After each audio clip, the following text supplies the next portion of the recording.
The best book to read is the Bible. The best book to read is the Bible. If you read it every day, it will help you all the way. Oh, the best book to read is the Bible.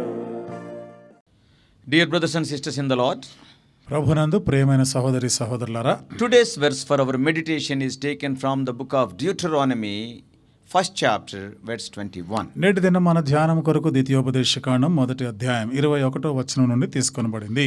Behold, the Lord thy God hath set the land before thee, go up and possess it. ఇదిగో నీ దేవుడైన యెహోవా ఈ దేశమును నీకు అప్పగించెను, దాన్ని స్వాధీనపరచుకొనుము.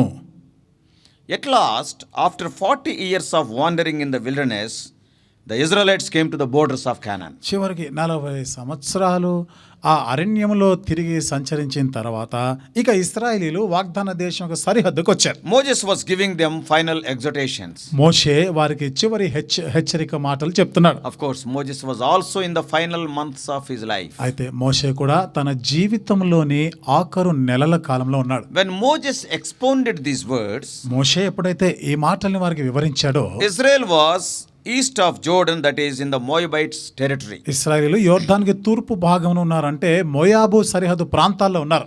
And Moses did all he could to make God's word clear to the Israelites. ఇక మోషే తాను చేయగలిగింది చెప్పగలిగింది అంతా కూడా దేవుడు ఏది అయితే చెప్పాడో అవన్నీ కూడా చెప్పేసినాడు. Moses was sharing about the events of the past from Horeb to Kadesh Barnea. మోషే హోరేబు నుండి కాదేష్ బర్నేయ వరకు జరిగిన సంగతులన్నీ కూడా వారికి జ్ఞాపకం చేశాడు. Now the people of Israel were on the borders of Canaan after 40 years of their deliverance from Egypt. ఇప్పుడు ఇశ్రాయేలీల ప్రజలు ఐగుప్తు నుండి విడుదల పొందిన తర్వాత 40 సంవత్సరాల తర్వాత కనాను దేశం యొక్క సరిహద్దు ప్రాంతాలకు వచ్చినారు. All the people gathered there were a new brand generation who were ready to enter Canaan. అక్కడ చేరిన ప్రజలందరూ కూడా ఒక కొత్త జనాంగం వారు ఇక కొత్త తరం వారు ఆ వాగ్దాన దేశంలో ప్రవేశించడానికి సిద్ధంగా ఉన్నారు. Though Moses was forbidden to enter with them into Canaan, అయితే మోషే వారితో కూడా కానానులో ప్రవేశించడానికి ఆయన నిషేధించబడినప్పటికీ, he was explaining to the people what they had to do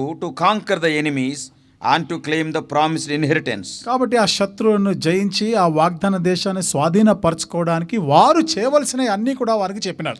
He was advising how to live successfully in their new home for the glory of God. కాబట్టి వారి కొత్త గృహాల్లో దేవుని మహిమార్థమై వారు జీవించవలసిన విధానాల్ని ఆయన వారికి తెలియపరుస్తా ఉన్నాడు. The desire of Moses was that this new generation should not fail to enter like the past generation. మోషే ఆశ ఏముంటుందంటే ఆ గతించిపోయిన నశించిపోయిన ఆ తరం వారి వలె వీరు ఉండకూడదు అని ఆశపడ్డాడు. Almost 38 years prior, the previous generation could not enter the promised land due to their unbelief. ఇంచుమించు 38 సంవత్సరాలుగా అంతకు ముందున్న తరం వారు ఆ వాగ్దాన దేశంలోనికి అవిశ్వాసాన్ని బట్టి వారు ప్రవేశించలేకపోయారు. Their unbelief costed their lives. వారి యొక్క అవిశ్వాసము వారి ప్రాణాల మీదకి తెచ్చింది. Not only that, they are deprived of the promised inheritance. అంతేకాకుండా వాగ్దానము చేయబడినటువంటి ఆ స్వాస్థ్య భాగంలో వారు చేరకుండా అయిపోయింది. Lord condemned them to wander in the wilderness until the older generation perished. దేవుడు ఆ పాత తరం అంతా కూడా నాశనం అయిపోయే వరకు వారికి ఒక తీర్పు విధించేసినాడు ఆ అరణ్యంలో. And he made them to wander. అంటే ఇక వారిని అలా తిరుగులాడేవారుగా చేసినాడు. Only exception is Joshua and Caleb. ఇక వారిలో కేవలము యెహోషువ కాలేబులు మాత్రమే మినహాయించబడ్డారు. This is a very important principle. ఇది చాలా ప్రాముఖ్యమైన నియమం. The mistakes committed by the past generations, they work as eye openers to us and we can avoid repeating them. గత తరంలో వారు చేసిన తప్పిదాలు పొరపాట్లు మనము భవిష్యత్ కాలంలో వాటిని చేయకుండా ఉండేదానికి అది మన కళ్ళు తెరిపించేవిగా ఉన్నాయి. That's why the knowledge of the history is very important. అందుకనే చరిత్ర గురించి తెలుసుకోవాల్సిన అవసరం ఎంతైనా ఉంది, ఎంతో ప్రాముఖ్యమైనది. In their first leg of journey, after the Israelites crossed the Red Sea, they reached Horeb via Elim. ఇశ్రాయేలీలు ఎర్ర సముద్రము దాటిన తర్వాత వారు నడుస్తూ ప్రయాణం చేస్తూ ఏలీము దాకా వచ్చారు. హోరేబులోని ఎరిమోలకు. And they reached Horeb via Elim. వారు ఏలీము మార్గము గుండా ఏలీము ద్వారా హోరేబు దాకా వచ్చారు. అక్కడ చేరుకున్నారు. At Horeb they spent nearly 1 year. అక్కడ హోరేబులో దాదాపు సంవత్సరం ఉన్నారు. You can read these things in Exodus 19:1. ఈ విషయాలన్నీ కూడా నిర్గమకాండం 19వ అధ్యాయం 1వ వచనంలో And also in Numbers 10:11. సంఖ్యాకాండము 10వ అధ్యాయం 11వ వచనంలో కూడా ఉన్నాయి. Then at Horeb and Sinai are side by side mountains. ఆ తర్వాత హోరేబు, సీనాయి ఇవన్నీ కూడా పక్క పక్కన ఉండే కొండలే. And Lord revealed himself in power and great glory at Mount Sinai. దేవుడు సినాయి కొండ మీద తాను ఎంతో ఆ మహిమతో అధికారంతో కూడా వారికి కనపరుచుకున్నాడు. Hear carefully. ఇక్కడ జాగ్రత్తగా వినండి. From Horeb to Kadesh Barnea, it is approximately 150 miles distance. Horeb నుండి కాదేశ్ బర్నేయ వరకు ఇంచుమించుగా 150 మైళ్ళ దూరం. As per Deuteronomy 1:2, ద్వితీయోపదేశకాండం 1వ అధ్యాయం 2వ వచనం ప్రకారం it అయితే is just 11 days journey. కేవలం 11 దినముల ప్రయాణం మాత్రమే. Why did the Lord have the Israelites tarry so long at Sinai? That is almost an year. దేవుడు ఇశ్రాయేలీయుల ప్రజల్ని ఆ సీనాయి పర్వతం దగ్గరే దాదాపు సంవత్సరం పాటు ఉండజేశాడు. ఎందుకు?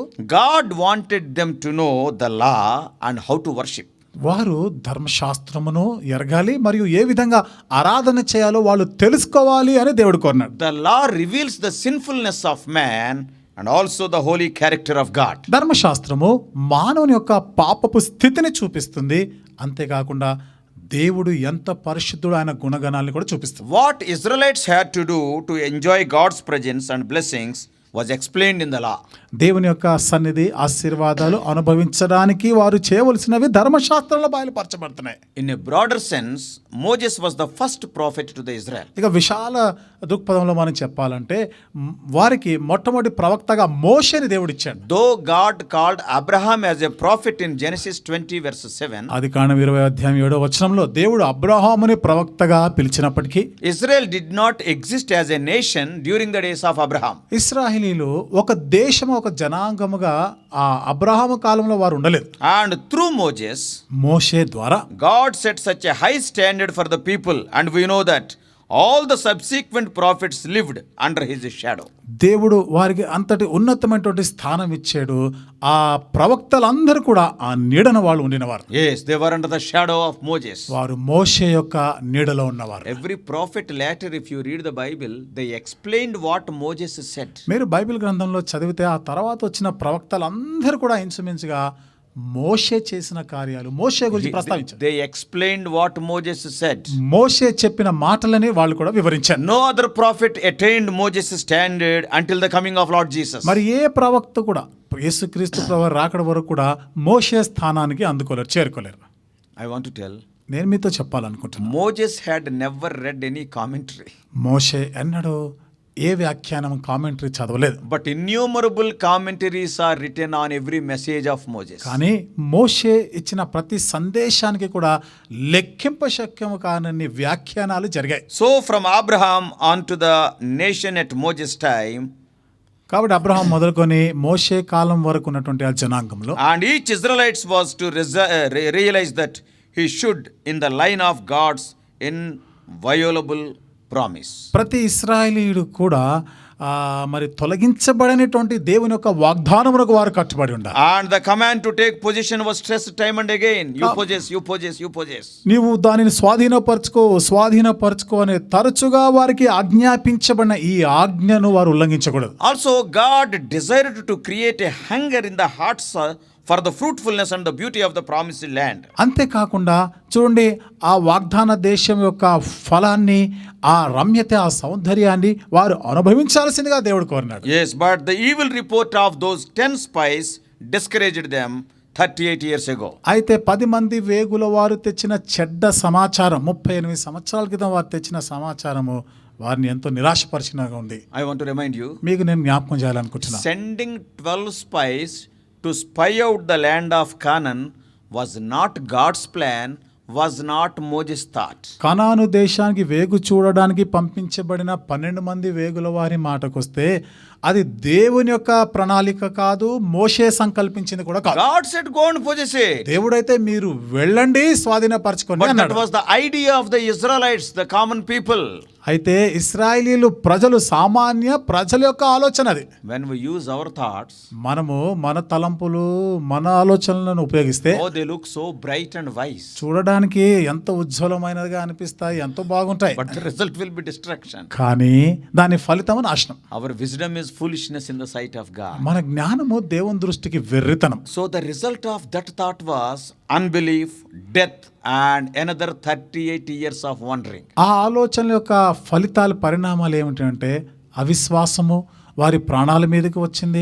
38 సంవత్సరాలు అక్కడక్కడ తిరగవలసి వచ్చింది. Now after a period of 40 years of wandering, ఇక 40 సంవత్సరాలు వారు తిరిగిన తర్వాత when they reached the borders of Canaan again, మరలా కానాను యొక్క సరిహద్దులకు వచ్చినప్పుడు Moses was reiterating the commandments and promises of God. మోషే దేవుని యొక్క ఆజ్ఞలు మరియు అలాగే దేవుని యొక్క నిబంధన వాగ్దానాల గురించి మరలా వారికి తెలియపరుస్తాను. Indirectly, Moses was instructing them to move forward by faith, not by sight. పరోక్షంగా మోషే చెప్పిన మాట అదే, వెలుచూపు వలన కాదు విశ్వాసం ద్వారా మీరు ముందుకు సాగండి, స్వాధీనపరచుకొని అంటాడు. This is where our today's verse is mentioned. ఇక్కడ ఈనాటి మన యొక్క వాగ్దాన వచనం వస్తుంది. Behold, the Lord thy God hath set the land before thee, go up and possess it. ఇదిగో నీ దేవుడైన యెహోవా ఈ దేశమును నీకు అప్పగించను గనుక నీవు దాన్ని స్వాధీనపరచుకొనుము. Please remember, దయచేసి జ్ఞాపకం ఉంచుకోండి, when we want to do things against the perfect will of God,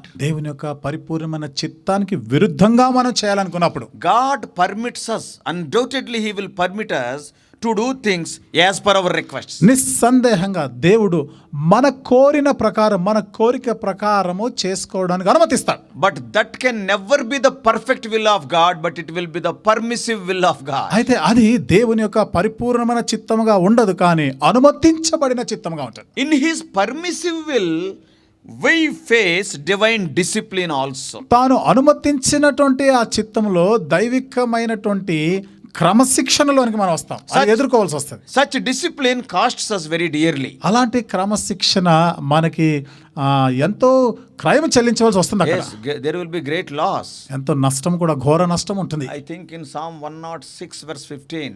106వ కీర్తన 15వ వచనంలో అనుకుంటాను. And it is written, whatever they want, God has granted unto them, but God sent leanness to their souls. వారు కోరినది ఆయన వారికి ఇచ్చెను, అయినను వారి ప్రాణములకు ఆయన క్షీణత కలుగజేశాడు. God will give whatever you want, but the end result will be the leanness to your soul. నువ్వు కోరినది ఏది కావాలంటే అది ఆయన నీకు ఇవ్వచ్చు, కానీ దాని ఫలితం ఎలా ఉంటుంది? క్షీణత వస్తుంది. So that's why always proceed as per God's commands, holding his promises, but not by your feelings. అందుకని ఎల్లప్పుడూ కూడా ఆయన చేసిన వాగ్దానాలు చేత పట్టుకొని ఆయన ఆజ్ఞను అనుసరిస్తూ మనం ముందుకు వెళ్ళాలి తప్ప మనం అనుకున్నట్టుగా చేయకూడదు. Oftentimes feelings will deceive us. అనేక పర్యాయాలు మన అనుభూతులు మనం అనుకున్నవి మనల్ని మోసపరుస్తాయి. I will put it like this. ఈ విధంగా నేను చెప్తాను దాన్ని. Feelings will be fooling us.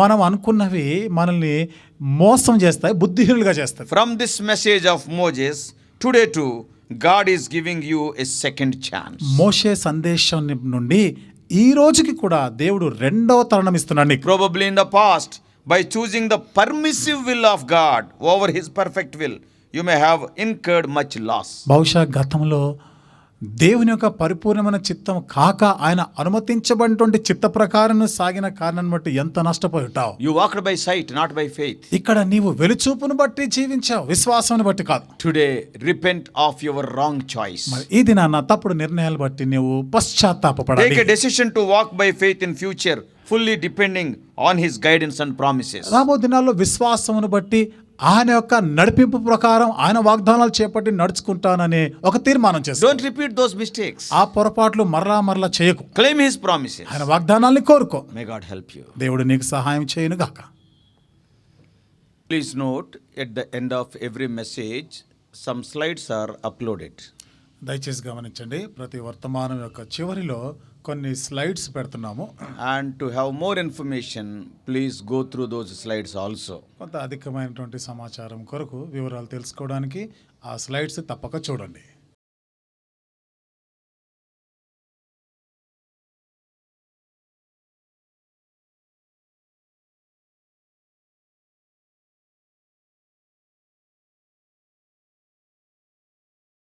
God bless you all. Please subscribe for more spiritual messages on YouTube channel John Victor Hebron.